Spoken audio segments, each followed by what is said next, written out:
Good afternoon, as it turns out. Yep, it's 12:13 here on the East Coast.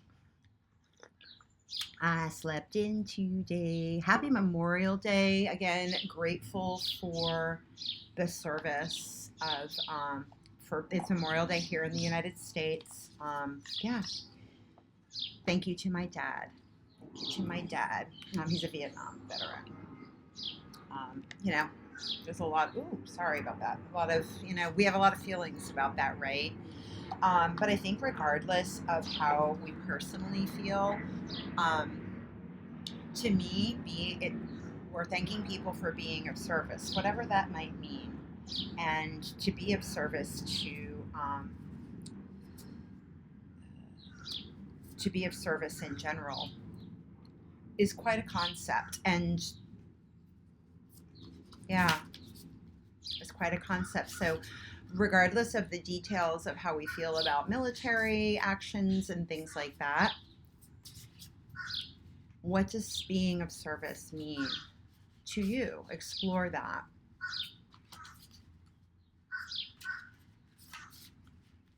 In, the Christ consciousness said to give up one's life for one's friends. To me, how that's unfolded is just leaving aside my egoic agendas about how I think things should be, which opens the doors to greater opportunity to understanding, love, better relationship, and just better interactions, even if the outcome isn't what I expect. The love is still there. The loving that I find that I show up in a more loving way. So, all of that being said, we're going to use the Golden Threads Tarot, designed by Tina Gong. Labyrinthos. Anyway, this is a deck that I was gifted in the winter. It was one I had wanted. We're going to use it today, Monday, May 25th. Got a full moon coming up in the sign of Sagittarius. You're probably seeing some stuff come up on the news that it's a blue moon, because that means that it's a moon that happened. There's a full moon that's happening twice in the month of May. So we've got that moon coming up on the 31st. So in the run up to some of this, go back and look at yesterday's reading as we prepare for that.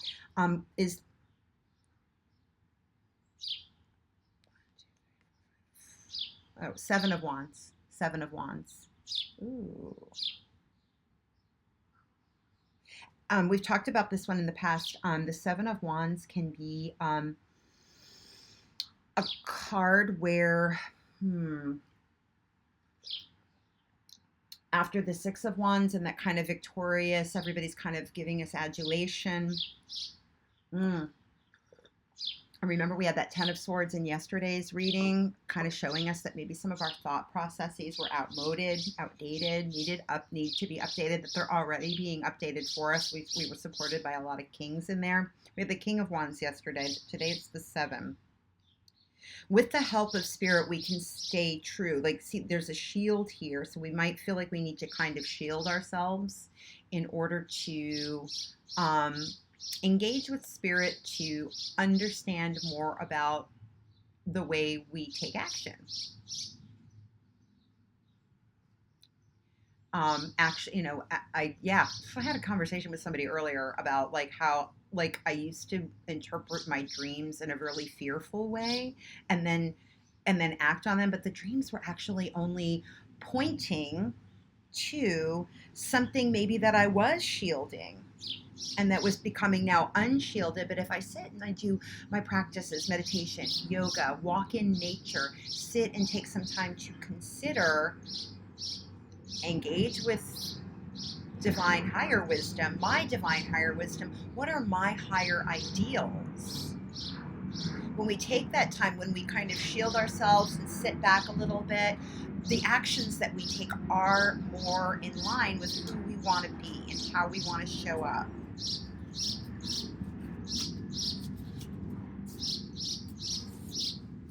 But it takes the willingness to kind of sit back, to maybe go behind the shield. But we often think we shouldn't do that. We've got to keep going. That's not true. And it's not sustainable.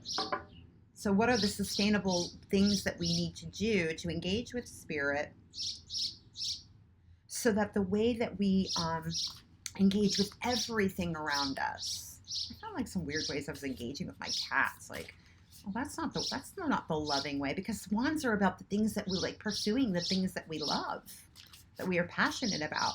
Am I pursuing this with love? It's the way I'm going. And am I coming with a loving perspective?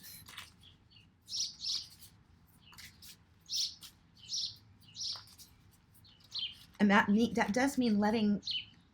It also means letting go. You can't pick up all the 10 of Wands, right? We can't pick up everything. Maybe we can for a time, right? But then we do have to maybe then take step back. It's almost like I'm thinking of the 10 of Wands and then coming back to that 7, like, let's take a few steps back. Engage with spirit. Again, 7 is the number of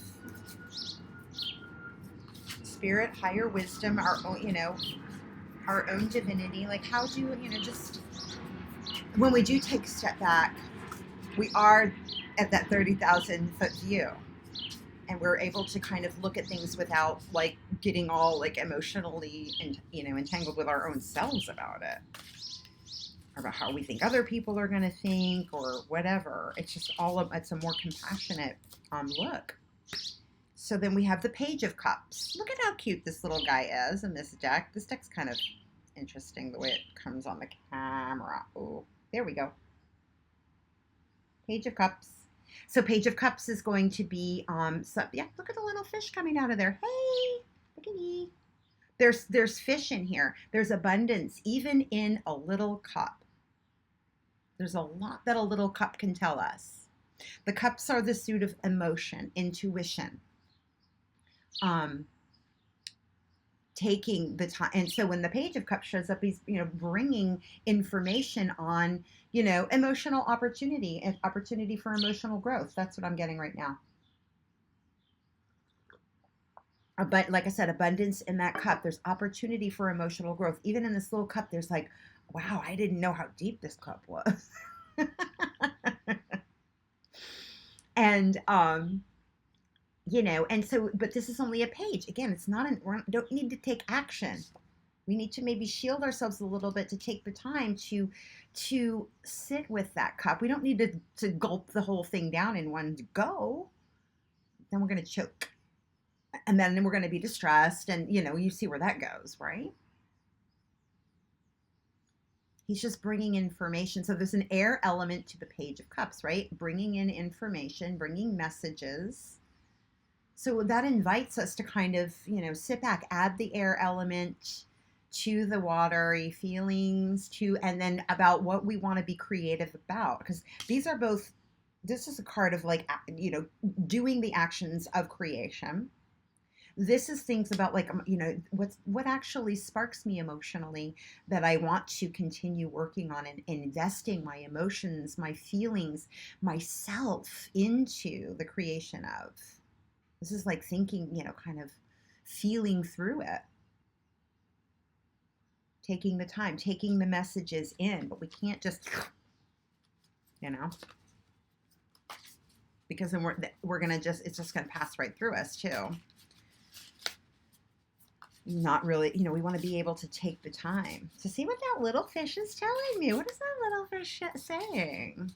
Looking at nature. Maybe looking at nature is the way of, understanding those emotional waters that can seem a little deep. We're actually getting 2 here. So Temperance card. This kind of came up. I was talking about Temperance yesterday, along with the Chariot. So Chariot is the card of Cancer, and the sign of Cancer is about developing our emotional intelligence. And understanding our feelings is developing emotional intelligence. Understanding our feelings so that when we are engaging in that way we're able to drive, we're able to take both the emotions and the mind and these messages, we're able to drive them forward. And with temperance, that's we're going back and forth on something to rewrite the story. Temperance is a side of Sagittarius. So I was talking about that full moon that's coming up in the side of Sagittarius. That's on the 31st, and that's going to be at 9 degrees, 56 minutes, almost 10. So what are we taking action on? So there's a lot of action that's happening in the Chariot card. And there's a lot of movement happening. So even if it doesn't seem, if things are at it's feeling like a standstill, that's okay. Take the time that it feels like to kind of go back and forth about it, and you're worth it. Whatever you are feeling like you want to engage with is worth taking the time. Because the more time you invest is that love, is compassion. It's being compassionate to yourself, taking the time enough with yourself to understand how you feel. We're going to pull a card from the crystals deck, the Tarot of the Gemstones and Crystals. That Emetrine, came up in Judgment card last week, bringing things to a gentle resolution.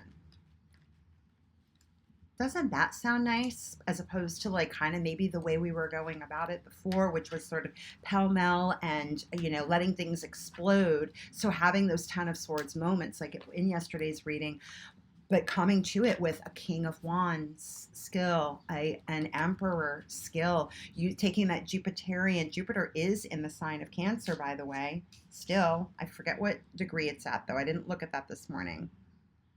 But Jupiter is in the sign of Cancer. It was at the 21st degree, its master degree. So it's probably at maybe 24 or something like that. And if that's the case, then 24 is the number of receiving. Don't quote me on that. But the 24, but if Jupiter is actually at that degree, it might be at the 24th or getting close. Or maybe it's going to be at the 24th by the time we hit this full moon. And again, that's receiving. So again, receiving, receiving is also an action. Don't just stand there and do nothing. That's an action.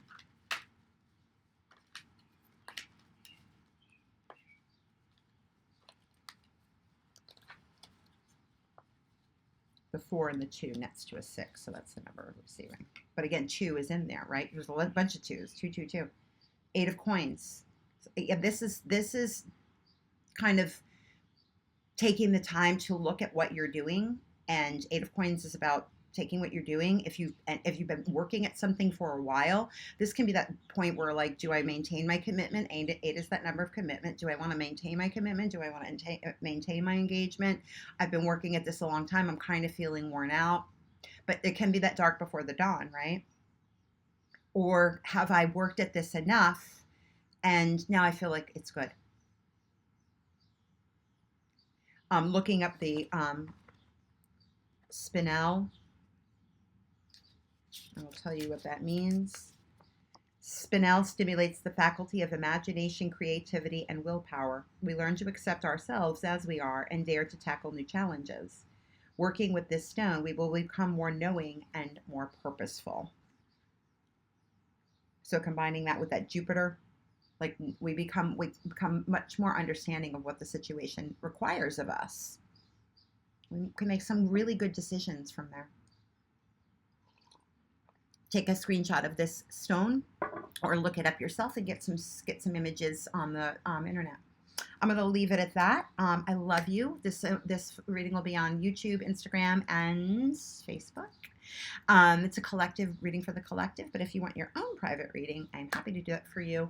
Just direct message me on any of those platforms. All right? And thank you. Have a great day.